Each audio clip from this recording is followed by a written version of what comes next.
46-year-old baby that claims to be blackmailed by me, Vidya Sagar, come to Hyderabad, kiss.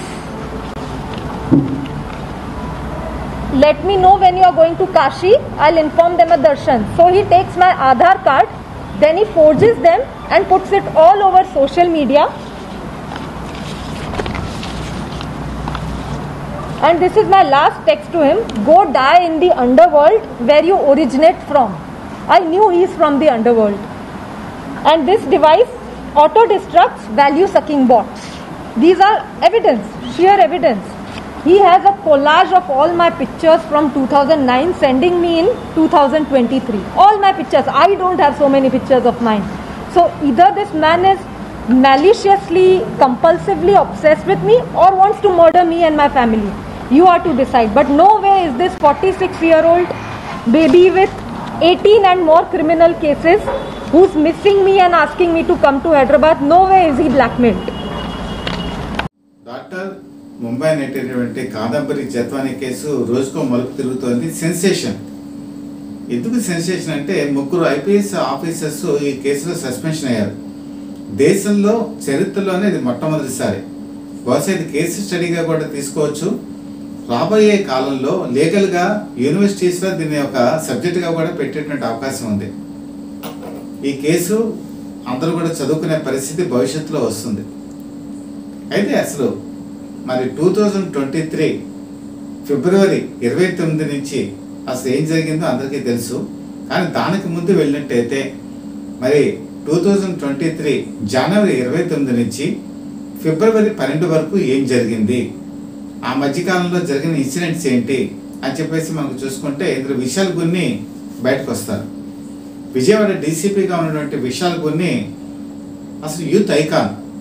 2010 batch. ఇతను ఆదర్శ భావాలు ఉన్నట్టు వ్యక్తిగా social మీడియాలో ప్రొజెక్ట్ అయ్యాడు. ఇతనికి చాలా ఫాలోయింగ్ కూడా ఉంది. చివరికి కాలేజీలో ఏ ఫంక్షన్ జరిగినా కూడా అక్కడ ఉన్నటువంటి కాలేజీ స్టూడెంట్స్ విశాల్ గున్ని పిలుస్తారు. అది క్రాంతి రాణి టాటా కూడా పిలుస్తారు. విశాల్ గున్ని ఇంత ఫాలోయింగ్ సంపాదించుకొని తర్వాత ఏ చిన్న సమస్య ఎవరైనా ఫోన్లో చెప్పినా కూడా వెంటనే ప్రతిస్పందించే వ్యక్తిత్వం కలవాడిగా ప్రొజెక్ట్ అయ్యాడు. మరి ఇతనికి మరి చూసుకుంటే 2023లో జనవరి 29న అతనికి ఒక ప్రమోషన్ వచ్చింది. అదేంటంటే విశాఖ రేంజ్ డిఐజీగా ప్రమోషన్ ప్లస్ ట్రాన్స్ఫర్ విజయవాడ నుంచి. జనగా 2 డేస్లో రిపోర్ట్ చేయాల్సి ఉంటుంది. అయితే అన్యూయంగా అతనికి ఫోన్ కాల్ వచ్చింది.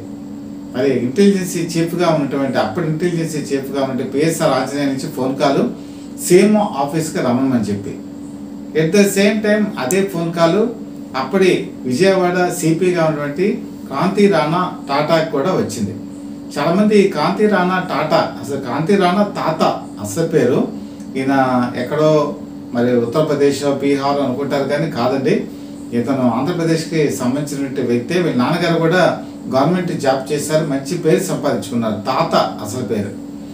అయితే ఇద్దరు కూడా అక్కడికి వెళ్ళారు, సమావేశం అయ్యారు.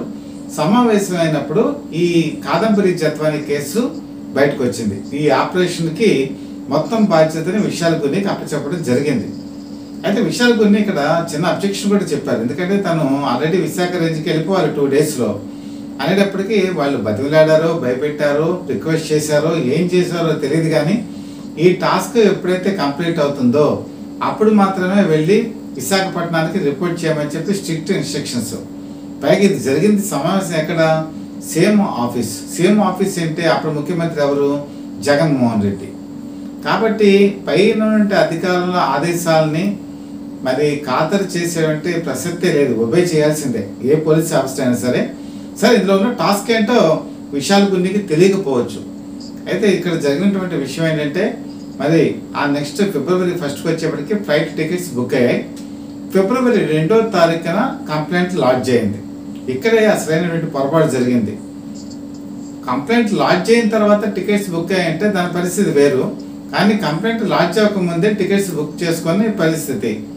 సరే, ఈ కంప్లైంట్ లాడ్జ్ అయిన తర్వాత టీమ్ ఫామ్ అయ్యారు. ఈ టీం 2 టీమ్స్. అందులో ఒక టీంలో 6 మెంబర్స్ ఉన్నారు, ఒక టీంలో 4 మెంబర్స్ ఉన్నారు. సరే, హైదరాబాద్ శంషాబాద్ ఎయిర్పోర్ట్కి విశాల్ గున్ని చేరుకున్నాడు.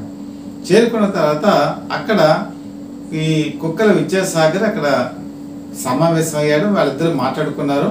అయితే ఈ ముంబైకి వెళ్ళేటువంటి ఫ్లైట్లో కుక్కల విద్యాసాగర్ రాలా, అతను వేరే ఫ్లైట్లో వచ్చాడు.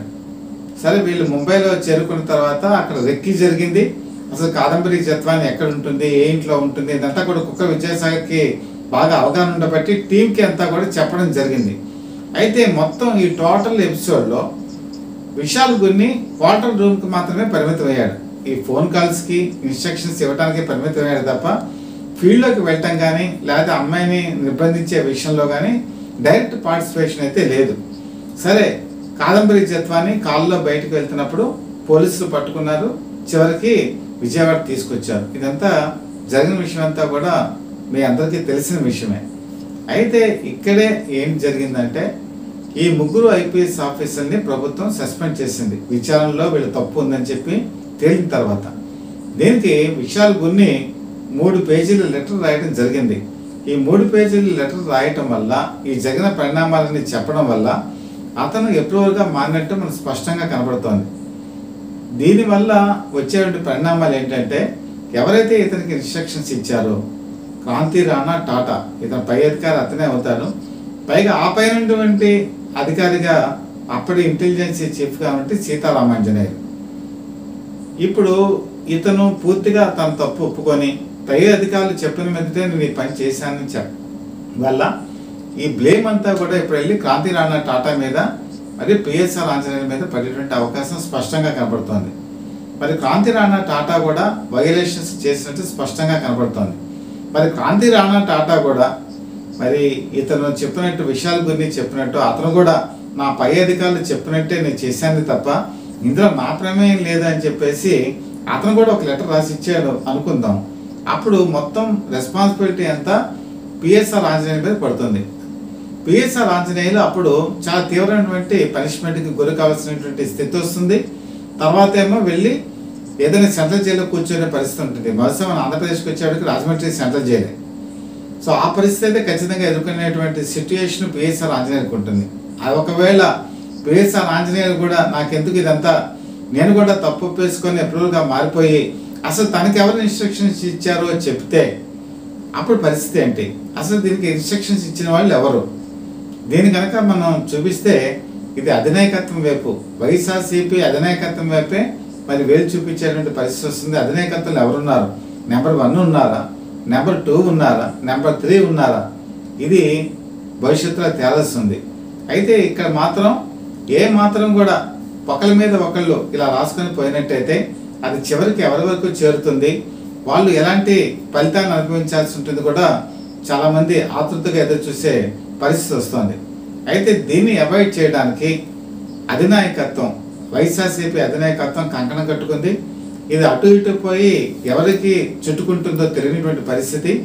దీనివల్ల వాళ్ళు ఏం చేశారంటే కొన్ని ప్రలోభాలకి లోన్ చేసినట్టుగా కూడా కొంత సమాచారం అందుతోంది. అదేంటంటే ఇప్పుడు జనరల్గా ఈ ముగ్గురు ఐపీఎస్ ఆఫీసర్ల సస్పెన్షన్ వీళ్ళు ఎక్కడైనా సవాల్ చేసుకోవచ్చు. ముఖ్యంగా క్యాట్లో సవాల్ చేసుకోవచ్చు. క్యాట్లో సవాల్ చేసుకున్న తర్వాత హైకోర్టులో సవాల్ చేసుకోవచ్చు. హైకోర్టు నుంచి సుప్రీంకోర్టులో సవాల్ చేసుకోవచ్చు.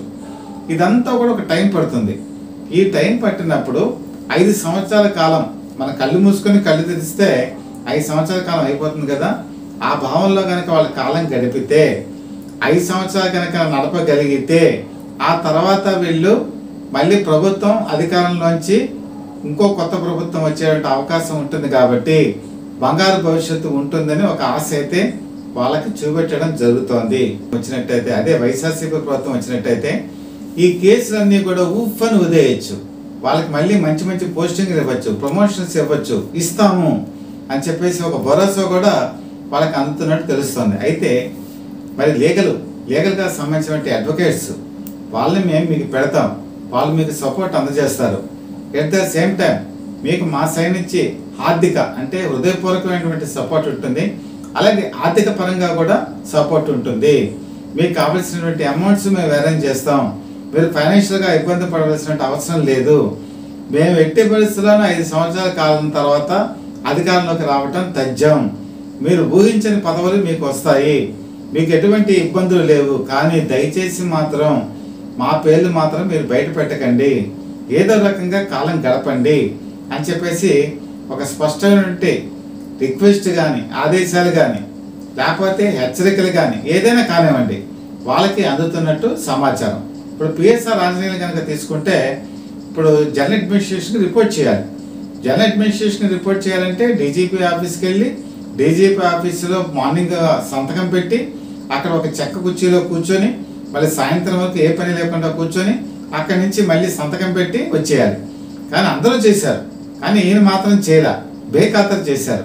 ఒకటే రూలు, నన్ను ఉంచితే ఉంచండి, తీసేస్తే తీసేయండి, సస్పెండ్ చేస్తారా చేసుకోండి, డిస్మిస్ చేస్తారా చేసుకోండి అన్న లెక్కల్లో పిఎస్ఆర్ ఆంజనేయులు ఉన్నారు.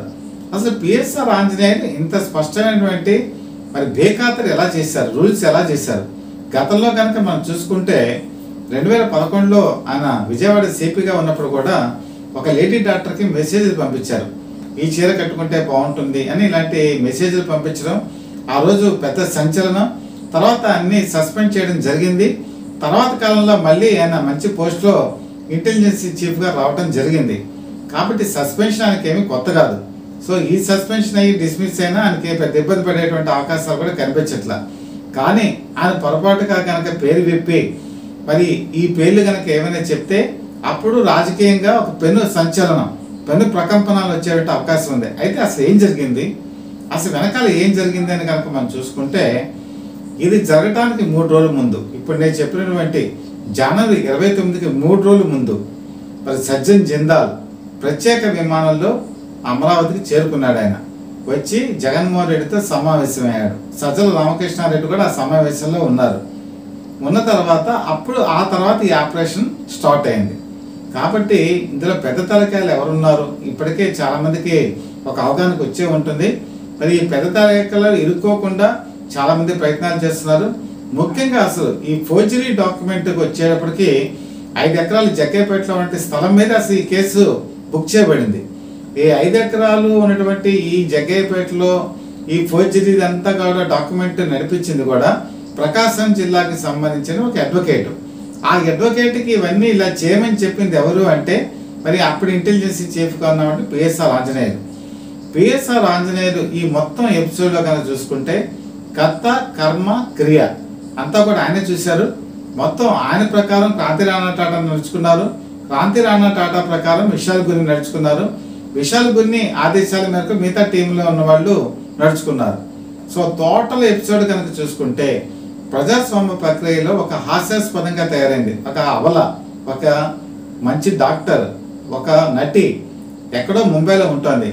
ఏమీ లేని కేసులో మేఘాల మీద ముంబైకి వెళ్ళి ఒక సివిల్ కేసు, మరి దాని క్రిమినల్ కేసు అంటే అది కూడా కాదు, అమ్మాయిని తీసుకొచ్చి గెస్ట్ హౌస్లో బంధించి వాళ్ళ తల్లిదండ్రులు 70 ఏళ్ళ వయసు వాళ్ళకు ఉన్నటువంటి అమౌంట్స్ 80 లక్షలు సీజ్ చేసేసి ఆర్థికంగా వాళ్ళని ఇబ్బంది పెట్టి, మానసికంగా ఇబ్బంది పెట్టి, క్షోభ పెట్టి, చిత్రహింసలు పెట్టి చివరికి ఒకవేళ వాళ్ళు ఏమైనా అనుకోని పరిస్థితుల్లో మరణిస్తే అప్పుడు ఎవరు బాధ్యులు? ఇదంతా చూసుకుంటే చాలామందికి వెనులో వణుకొస్తుంది, భయం పుడుతోంది. అసలు ఐపీఎస్ ఆఫీసర్స్ మరి ముస్సోరీలో వాళ్ళకి నేర్పించిన ట్రైనింగ్ ఏంటి, వాళ్ళు ప్రజల్ని ఏ విధంగా కాపాడాలి, ఏ విధంగా వాళ్ళని సంరక్షితంగా ఉంచాలనేటువంటి ఒక వాదన పక్కకి వెళ్ళిపోయి ఈ రకమైనటువంటి అడ్డగోలు నిర్ణయాలకి తీసుకెళ్తే అసలు ప్రజాస్వామ్యంలో ఏ రకమైనటువంటి పద్ధతులు అవలంబిస్తున్నారన్న భయం ఈరోజు ప్రజల్లో నెలకొనుంది. అయితే వీటన్నింటినీ కూడా మరి పటాపంచలు చేస్తూ తెలుగుదేశం పార్టీ కూటమి అన్యాయమైనటువంటి నిర్ణయం తీసుకుంది. భవిష్యత్తులో ఎవరు కూడా ఈ విధంగా ప్రవర్తించకూడదు అనేటువంటి ఒక సంకేతాన్ని మరి ఈరోజు ప్రభుత్వం ముందుకు పంపించడం కూడా చాలా మంది ప్రజాస్వామ్యాన్ని పరిరక్షించేటువంటి వాళ్ళందరూ కూడా హర్షాతిరేకాలు వ్యక్తం చేస్తున్నారు. మొత్తం ఈ ఎపిసోడ్ కనుక మీకు నచ్చినట్లయితే మీరు తప్పనిసరిగా సత్య ఫర్ ద పీపుల్ లైవ్ టీవీని మీరు సబ్స్క్రైబ్ చేసుకోండి. ముఖ్యంగా సబ్స్క్రైబ్ చేసుకోవడం అంటే మీరు ఒక 5 వీడియోలు 10 వీడియోలు మా ఛానల్లో సంబంధించి చూడండి. మీకు అందులో నచ్చినట్టయితే ఆ కంటెంట్ని మీకు మా కామెంట్స్ రూపంలో తెలియచేయండి. అలాగే ఇంకేమైనా మార్పులు చేర్పులు చేయాలంటే మేము తప్పనిసరిగా వాటిని ఫాలో అవుతాం. ముందుగా మీరు ఇందులో కనుక కంటెంట్ నచ్చినట్టయితే లైక్ కూడా చేయండి. లైక్ చేస్తే యూట్యూబ్ ఏం చేస్తుందంటే దానికి ఒక సిస్టమేటిక్ మేనర్ ఉంటుంది, మరింత ఎక్కువ మందికి దీన్ని చేరవేసేటువంటి అవకాశం కూడా ఉంటుంది.